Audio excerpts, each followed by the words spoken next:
तुम झूठ और पाखंड लिखते हो। एक बहुत ही सुंदर कहानी। राजा शर्मा जी इस बार अतीत के गर्भ में से एक ऐसी कहानी को जिंदा करके लाए हैं जो यकीनन आपने कभी भी नहीं सुनी होगी। राजा शर्मा जी अपनी हर कहानी में कुछ न कुछ ऐसा लेकर आते हैं जो पाठकों के दिल और दिमाग पर छा जाता है। तो आइए इस कहानी को सुनते हैं। एक बहुत ही लोकप्रिय कवि था और लाखों लोग उस कवि के प्रशंसक थे। वो बहुत ही सुंदर नौजवान था और उस इलाके की लगभग सभी लड़कियां उसको अपना जीवन साथी बनाने के सपने देखा करती थी। एक दिन उस कवि ने एक बहुत ही सुंदर, दिल को छू लेने वाला मधुर प्रेम गीत लिखा। वो खुद को रोक नहीं पाया और उसने उस गीत की बहुत सी प्रतियां बनवाकर अपने दोस्तों और अपने प्रशंसकों को भेज दी। उसके गांव के पास के एक पहाड़ पर रहने वाली एक बहुत ही सुंदर स्त्री से वो एक बार ही मिला था, लेकिन उसने उस प्रेम गीत की एक प्रति उस औरत को भी भेज दी। कवि के मन में कोई दूसरा उद्देश्य नहीं था। वो तो बस इतना चाहता था कि अन्य लोगों की तरह वह औरत भी उसके लिखे गीत को पढ़े और उसकी प्रशंसा करे।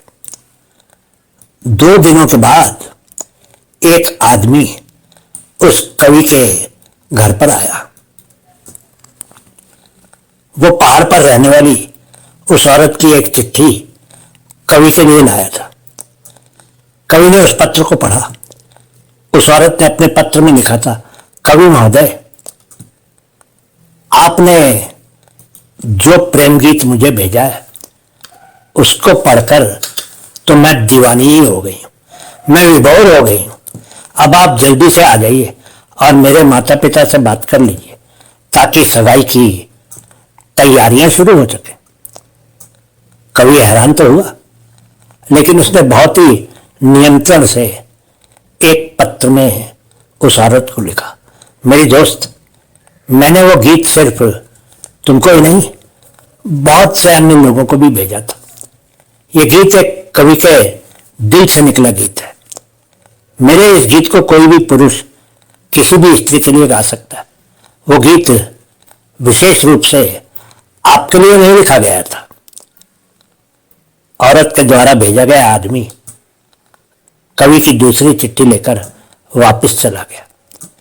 कुछ दिन के बाद वो आदमी फिर से उस औरत की एक चिट्ठी लेकर कवि के पास पहुंच गया।